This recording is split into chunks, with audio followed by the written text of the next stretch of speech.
What's up YouTube, and today we're gonna be checking out what's my favorite Sony camera lens.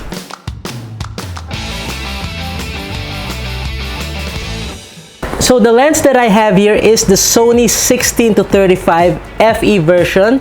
It's the Sony Zeiss f4 version. Now, we're gonna be putting up samples by the end of this video for you to see the performance of this lens for both photo and video for you to judge for yourself. But for now, let's talk about why I like this lens. Now, I really love this lens because it's very versatile. I had this lens for about 4 to 5 years now, and it stays in my camera bag wherever I go. Whatever shoot I have, it just stays in my camera bag. Even though I have those portrait sessions that you need to use other lenses, I still use the 35mm end of this lens in order to capture more of those environmental portrait shots. Now, I really love this lens. One is because of its versatility, as I've said earlier.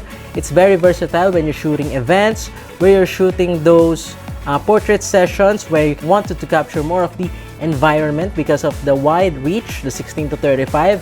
I even prefer this to the 24-70 when it comes to events, because with my style of photography, this suits it better.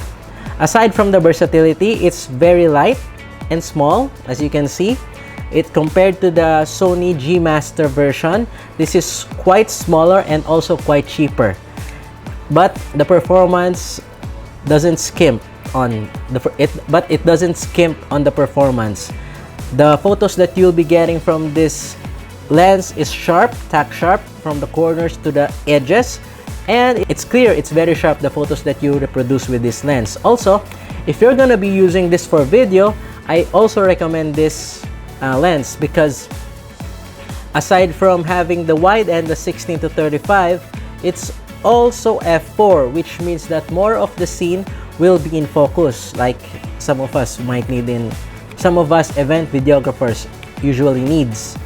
Okay, and with that Super 35 crop of the A7 III, this 16-35 turns into a much more closer lens. You can like reach up to 45 or 50mm with that Super 35 crop of the A7 III. If you're using an A7 III or an A7R4 III, those cameras have that feature. Now, if you are on a budget, I really recommend this lens, the 16-35 f4, because of its versatility, its price per performance ratio, and the overall size and weight. See, size and weight is an issue if you're mounting this on a gimbal. It's very light. See, that's all for this video. Hit like if you like this video, subscribe to our YouTube channel if you haven't subscribed yet, and see you in the next one.